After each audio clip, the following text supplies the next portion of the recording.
स्वागत। आज हम उस जाने पहचाने संघर्ष की बात कर रहे हैं जिसे शायद कई छात्र या उनके जानने वाले गुजरते हैं। मेरा मतलब है ये स्कूल की पढ़ाई और साथ में चलने वाली दूसरी एक्टिविटीज, है ना, जैसे खेलकूद, संगीत या क्लब्स। इनके बीच तालमेल बिठाना। हमारे सामने बैलेंसिंग एकेडमिक एंड को करिकुलर वर्क लेख के कुछ हिस्से हैं और आज हमारी कोशिश रहेगी कि इस मुद्दे की तह तक जाएं। हम समझना चाहेंगे कि ये संतुलन बिगड़ने की समस्या असल में है क्या, इसके पीछे क्या कारण छिपे हैं, इसे कैसे पहचाना जा सकता है और सबसे जरूरी, इससे निपटने के लिए मतलब प्रैक्टिकल कदम क्या उठाए जा सकते हैं। मुझे लगता है ये चर्चा उन सभी के लिए काम की हो सकती है जो खुद इस कश्मकश में हैं या ऐसे किसी छात्र को जानते हैं। तो चलिए शुरू करते हैं। जब हम कहते हैं कि पढ़ाई और दूसरी गतिविधियों में संतुलन नहीं बन पा रहा, तो इसका असल मतलब क्या है? क्या ये सिर्फ वक्त की कमी का मामला है? नहीं, ये सिर्फ वक्त की कमी से कहीं ज्यादा गहरा है। असल में ये अपनी ऊर्जा, समय और ध्यान को पढ़ाई की जिम्मेदारियों और दूसरी दिलचस्प एक्टिविटीज के बीच अम, सही ढंग से बांटने और मैनेज करने में आने वाली मुश्किल है। हम्म। ये लेख भी इसी बात पर जोर देता है कि ये सिर्फ घंटों का हिसाब किताब नहीं है। अक्सर होता ये है कि इस खींचतान में कोई एक पहलू पिछड़ने लगता है। ज्यादातर मामलों में पढ़ाई पर असर पड़ता है या फिर कुछ गंभीर स्थितियों में छात्र दोनों मोर्चों पर जूझते जूझते बुरी तरह थक जाते हैं, जिसे हम बर्नआउट कहते हैं। बर्नआउट। हाँ, छात्र अक्सर सोचते हैं कि वे सब कुछ संभाल लेंगे, लेकिन अपनी क्षमता का सही अंदाजा लगाए बिना बहुत ज्यादा जिम्मेदारियां ओढ़ लेते हैं। यहाँ एक दिलचस्प बात यह है, जैसा कि लेख में बताया गया है, कि संतुलन का मतलब सिर्फ घड़ी देखकर समय बांटना भर नहीं है। इसके लिए एक डिसिप्लिन के साथ चीजों को ऑर्गेनाइज करना। अनुशासित संगठन। हाँ, अपने लक्ष्यों को साफ तौर पे समझना कि करना क्या है और सोच समझकर अपने आप पर नियंत्रण रखना, मतलब कॉन्शियस सेल्फ रेगुलेशन, ये जरूरी है। और अक्सर ये परेशानी उन छात्रों में ज्यादा देखने को मिलती है जो बहुत जोशीले होते हैं, हर मैदान फतेह करना चाहते हैं, लेकिन ये भूल जाते हैं कि उनकी भी एक लिमिट है। सही कहा। उन्हें लगता है ज्यादा करना हमेशा बेहतर है, पर शायद इसी चक्कर में संतुलन गड़बड़ा जाता है। बिल्कुल। ये समझना जरूरी है कि ये सिर्फ टाइम मैनेजमेंट का खेल नहीं, बल्कि अपनी सीमाओं को पहचानने और प्राथमिकताओं को तय करने से जुड़ा है। तो फिर ये असंतुलन पैदा ही क्यों होता है? क्या कुछ खास वजहें हैं जिनकी तरफ लेख इशारा करता है? मतलब व्यक्तिगत स्तर पर क्या कारण हो सकते हैं? हाँ, बिल्कुल। व्यक्तिगत और मनोवैज्ञानिक दोनों तरह के कई कारण सामने आते हैं। लेख में कुछ मुख्य बातों का जिक्र है। असल में कितना वक्त लगेगा? हाँ, ये तो होता है। लगता है जल्दी हो जाएगा। हाँ, बिल्कुल। उन्हें लगता है असाइनमेंट झटपट हो जाएगा या प्रैक्टिस जल्दी खत्म हो जाएगी, पर हकीकत कुछ और होती है। दूसरा, जरूरत से ज्यादा चीजें अपना लेना, ओवर कमिटमेंट।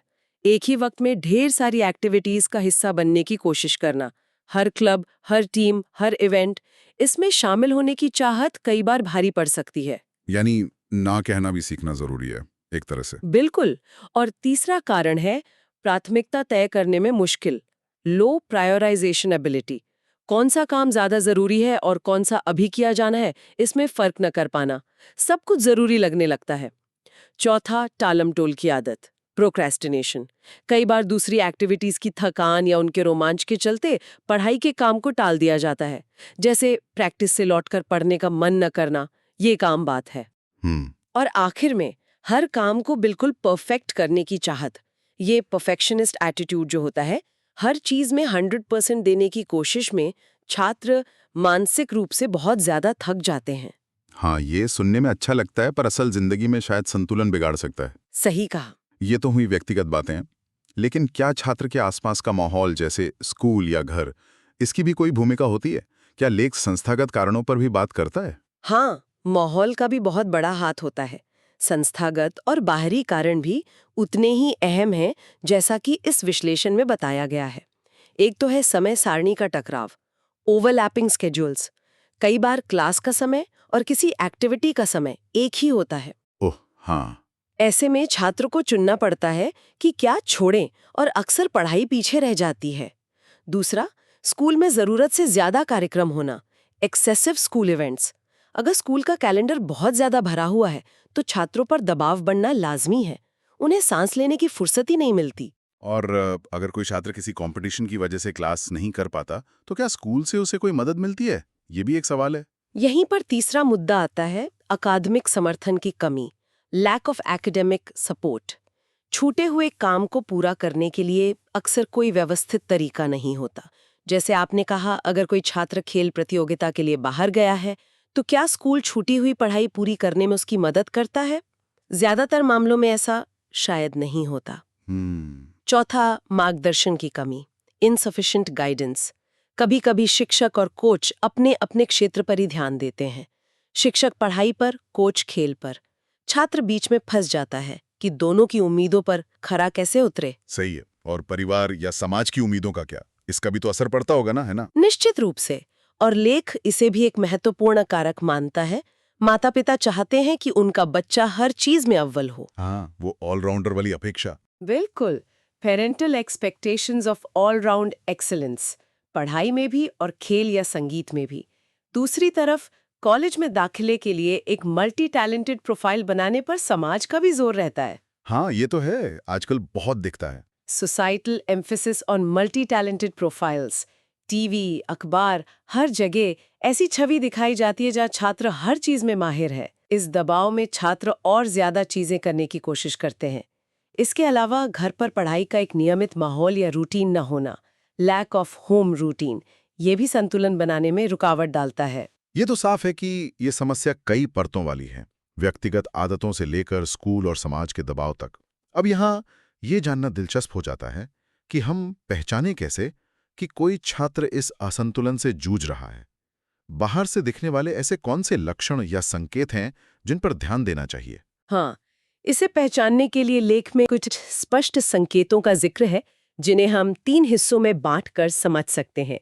पहला है अकादमिक संकेत, जैसे असाइनमेंट समय पर जमा ना करना या बिल्कुल आखिरी वक्त पर जैसे तैसे पूरा करके देना, मतलब मिस्ड असाइनमेंट्स और रश्ड सबमिशंस। हाँ, बस जैसे तैसे हो गया काम। हाँ, होमवर्क अधूरा या बेमन से किया हुआ लगना, पढ़ाई में प्रदर्शन गिरना और विषयों को समझने में मुश्किल आना, drop in academic performance and conceptual understanding.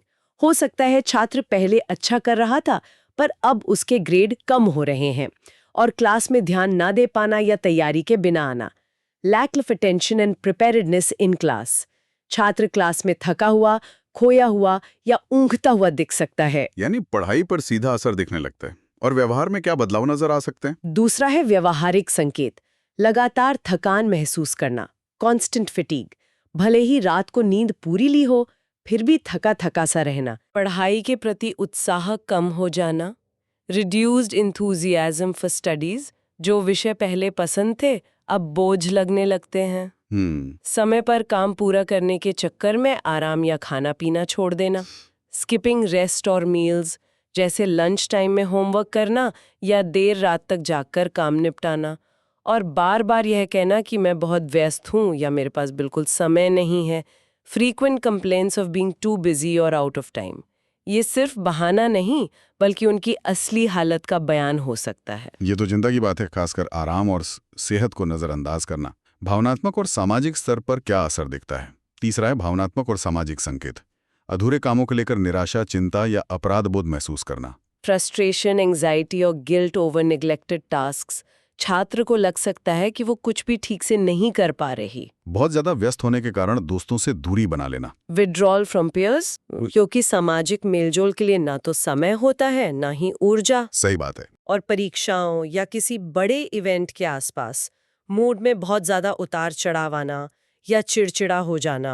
Mood swings और इरिटेबिलिटी नियर इवेंट और एग्जाम पीरियड्स। हाँ। छोटी छोटी बातों पर गुस्सा आना या उदास हो जाना। ये सारे संकेत मिलकर एक तस्वीर बनाते हैं कि छात्र किस तरह दबाव महसूस कर रहा है। तो अब सवाल उठता है कि अगर ये संतुलन लंबे समय तक बिगड़ा रहे तो इसके परिणाम क्या हो सकते हैं, इसके दूरगामी असर क्या होते हैं। इसके परिणाम वाकई गंभीर हो सकते हैं और छात्र के जीवन के कई हिस्सों पर बुरा असर डाल सकते हैं। लेख इन्हें कुछ मुख्य क्षेत्रों में बांटकर समझाता है। एकेडमिक स्तर पर पढ़ाई में पिछड़ जाना, एकेडमिक रिग्रेशन। हाँ, ये शायद सबसे पहले नजर आता है। विषयों की गहरी समझ न बन पाना, वीक कंसेप्चुअल अंडरस्टैंडिंग। हाँ। हो सकता है रट्टा मारकर परीक्षा पास कर ली जाए, लेकिन नींव कमजोर रह जाती है। कॉन्सेप्ट्स क्लियर नहीं होते। हाँ, ग्रेड्स में गिरावट आना, डिक्लाइनिंग ग्रेड्स, जिसका असर भविष्य में कॉलेज दाखिले या करियर के मौकों पर पड़ सकता है। और पढ़ाई से मन उचाट हो जाना, डिक्लाइनिंग मोटिवेशन, जब लगातार दबाव और नाकामी महसूस होती है तो सीखने की इच्छा धीरे धीरे मरने लगती है। और सेहत पर, शारीरिक और मानसिक स्वास्थ्य पर क्या असर पड़ता है, इसका जिक्र है। बिल्कुल, शारीरिक और मानसिक स्वास्थ्य पर लगातार शारीरिक और मानसिक थकान, फिजिकल एंड इमोशनल फटीग हावी हो जाती है। ध्यान लगाने और कुछ नया सोचने की ऊर्जा कम हो जाती है, जिससे ना पढ़ाई में मन लगता है, ना ही एक्टिविटीज में। तनाव और चिंता का स्तर लगातार बढ़ते रहने से increased stress and anxiety, burnout का खतरा बढ़ जाता है। मतलब शारीरिक और मानसिक रूप से पूरी तरह चुक जाना। ओहो, नींद और खान-पान की आदतें बिगड़ जाती हैं। डिसरप्टेड स्लीप एंड न्यूट्रिशन, जिसके अपने अलग बुरे परिणाम होते हैं सेहत पर। ये तो सेहत के लिए बहुत नुकसानदेह है। और सामाजिक और भावनात्मक जीवन पर क्या असर देखने को मिलता है, सामाजिक और भावनात्मक स्तर पर? पढ़ाई और एक्टिविटीज दोनों ही बोझ लगने लगते हैं। उनमें मजा आना बंद हो जाता है। लॉस ऑफ एंजॉयमेंट, वे एक ड्यूटी बन जाती हैं, आनंद का स्रोत नहीं। शिक्षकों, माता-पिता या दोस्तों की उम्मीदों पर खरा न उतर पाने के कारण रिश्तों में तनाव आ सकता है, इंटरपर्सनल स्ट्रेन। छात्र को लग सकता है कि वो सबको निराश कर रहा है, जिससे अकेलापन और उदासी बढ़ सकती है। ये एक ऐसी स्थिति है जिस पर गंभीरता से ध्यान देने की जरूरत है। ये सब सुनकर थोड़ा चिंताजनक लग सकता है, लेकिन अच्छी बात यह है कि लेख सिर्फ समस्या बताकर नहीं छोड़ता, बल्कि इससे निपटने के लिए कई व्यवहारिक समाधान और रणनीतियां भी सुझाता है। कुछ मुख्य उपायों पर बात करते हैं। क्या किया जा सकता है? हाँ, बिल्कुल। अच्छी बात यह है कि इस स्थिति को सुधारा जा सकता है। लेख कई अलग-अलग रणनीतियां बताता है, करीब 30 के आसपास। ये दिखाती हैं कि समाधान किसी एक दिशा से नहीं, बल्कि कई स्तरों पर काम करने से मिलेगा। हम उन्हें कुछ मुख्य श्रेणियों में बांट कर देख सकते हैं। सबसे पहले समय प्रबंधन और संगठन, ये शायद सबसे अहम है। सबसे पहले समय प्रबंधन और संगठन। एक साप्ताहिक योजना बनाना, वीकली प्लानर, बहुत मददगार हो सकता है, जिसमें पढ़ाई और अन्य एक्टिविटीज के लिए निश्चित समय तय हो। हाँ, एक प्लान होना चाहिए। हाँ, और उसे फॉलो करना भी जरूरी है। टाइम ब्लॉकिंग का तरीका अपनाना, यानी पढ़ाई के लिए दिन में कुछ खास घंटे तय कर देना जिनमें कोई और काम न किया जाए। इससे फोकस बढ़ता है। रोज सुबह प्राथमिकता के आधार पर कामों की सूची बनाना, टू डू प्रायोरिटी लिस्ट। कौन सा काम सबसे जरूरी है, कौन सा उसके बाद और कौन सा बाद में भी किया जा सकता है। इससे दिन भर क्या करना है ये साफ रहता है। ये पोमोडोरो टेक्निक का भी जिक्र है शायद। किसी एक्टिविटी की वजह से पढ़ाई छूट जाती है तो उसके लिए क्या किया जा सकता है? अकादमिक समर्थन के लिए क्या रणनीतियां हैं? हाँ, अकादमिक समर्थन रणनीतियां भी जरूरी हैं। अगर किसी एक्टिविटी के कारण क्लास छूट रही है तो पहले से ही शिक्षकों से बात करके समन्वय बनाना, कोऑर्डिनेट विद टीचर्स। उन्हें पता होना चाहिए कि छात्र क्यों अनुपस्थित है और छूटा हुआ काम कैसे पूरा करेगा। कम्युनिकेशन जरूरी है। बिल्कुल। छूटे हुए नोट्स या पाठ को समझने के लिए सहपाठियों से मदद लेना, सीक हेल्प फ्रॉम पीयर्स। एक स्टडी बडी या ग्रुप बनाया जा सकता है। बड़े या मुश्किल विषयों को छोटे, संभालने लायक हिस्सों में तोड़कर पढ़ना। ब्रेक डाउन लार्ज टॉपिक्स, इससे काम भारी नहीं लगता और एक एक करके हिस्से पूरे होते जाते हैं। ठीक है। और मानसिक और भावनात्मक रूप से संतुलन बनाए रखने के लिए क्या किया जा सकता है, क्योंकि वो भी बहुत जरूरी है। हाँ, बिल्कुल। इसके लिए भावनात्मक और व्यवहारिक तकनीकें काम आती हैं। बिल्कुल। एक रिफ्लेक्शन जर्नल या डायरी रखना, मेंटेन अ रिफ्लेक्शन जर्नल, जिसमें छात्र लिखें कि उसे कब ज्यादा तनाव होता है या दिन के किस समय वो सबसे ज्यादा ध्यान लगा पाता है। ये खुद को समझने में मदद करता है। Self awareness. जी, रोजाना कुछ मिनट जैसे 10 मिनट ध्यान या माइंडफुलनेस का अभ्यास करना। प्रैक्टिस माइंडफुलनेस, ये तनाव कम करने और एकाग्रता बढ़ाने में सहायक होता है। अपनी सीमाएं पहचानना और स्वीकार करना सीखना। एक्नॉलेज लिमिटेशंस, हर कार्यक्रम या एक्टिविटी में हिस्सा लेना जरूरी नहीं है। कभी-कभी ना कहना ठीक होता है। हाँ, ये सीखना मुश्किल होता है कई बार। अवॉइड परफेक्शनिज्म, लगातार कोशिश करने पर ध्यान देना चाहिए, ना कि हर बार बिना गलती के काम करने पर।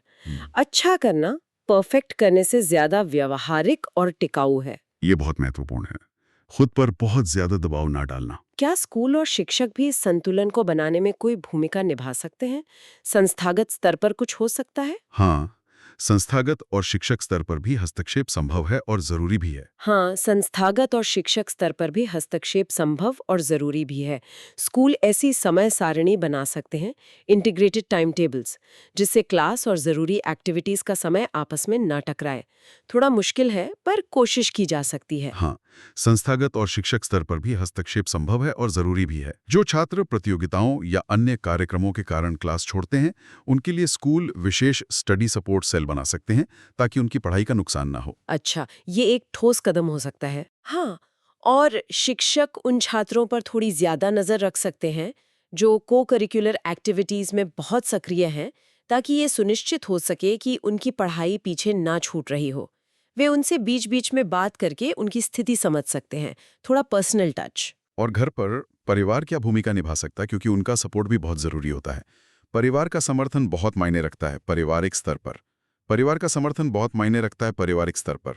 घर पर पढ़ाई के लिए एक शांत और व्यवस्थित माहौल बनाने में मदद करना, structured study time at home. परिवार का समर्थन बहुत मायने रखता है पारिवारिक स्तर पर। बच्चे के प्रदर्शन पर बहुत ज्यादा जोर देने के बजाय उसके आराम और सही खान पान पर ध्यान देना। Emphasise rest and nutrition. सेहत सबसे पहले है। हाँ, ये याद दिलाना जरूरी है। बिल्कुल। और अगर बच्चा तनाव या समय की कमी की बात करता है, तो उसकी आलोचना करने के बजाय उससे खुलकर बात करने का माहौल बनाना। प्रमोट ओपन कम्युनिकेशन, ताकि वो अपनी परेशानियां बिना झिझक बता सके। बिल्कुल। एक सहायक माहौल बहुत फर्क डाल सकता है। आजकल डिजिटल विकर्षण भी एक बड़ी चुनौती है। उसके बारे में कुछ क्या लेख में इसका जिक्र है? हाँ, आखिर में आत्मानुशासन और डिजिटल संतुलन भी जरूरी है। पढ़ाई के समय फोन और अन्य गैजेट्स को दूर रखना। Minimise digital distractions. ये ध्यान भटकाने वाले सबसे बड़े कारणों में से एक हैं। ये तो हम सबको पता है, पर करना मुश्किल है। हाँ, मुश्किल है पर जरूरी है। और पर्याप्त नींद लेना, प्रायोरिटाइज स्लीप, कम से कम 7-8 घंटे। अच्छी नींद ऊर्जा, एकाग्रता और सीखने की क्षमता के लिए बेहद जरूरी है। अक्सर इसे ही सबसे पहले कुर्बान कर दिया जाता है। तो आज हमने इस काफी आम लेकिन जटिल चुनौती, पढ़ाई और अन्य गतिविधियों में संतुलन को कई पहलुओं से देखा। हमने समझा कि ये समस्या क्या है, क्यों होती है, इसके लक्षण क्या हैं, परिणाम कितने गंभीर हो सकते हैं, और शुक्र है कि इससे निपटने के कई व्यवहारिक तरीके भी मौजूद हैं। लेख की एक बात मुझे बहुत अहम लगी कि संतुलन का मतलब समय का बराबर बंटवारा नहीं है। ये थोड़ा अलग सोचना है। बिल्कुल सही। संतुलन का असली मतलब है हर जिम्मेदारी को उतना ध्यान और महत्व देना जितना वो मांगती है। Giving each responsibility the attention it deserves. लेख का निचोड़ यही है।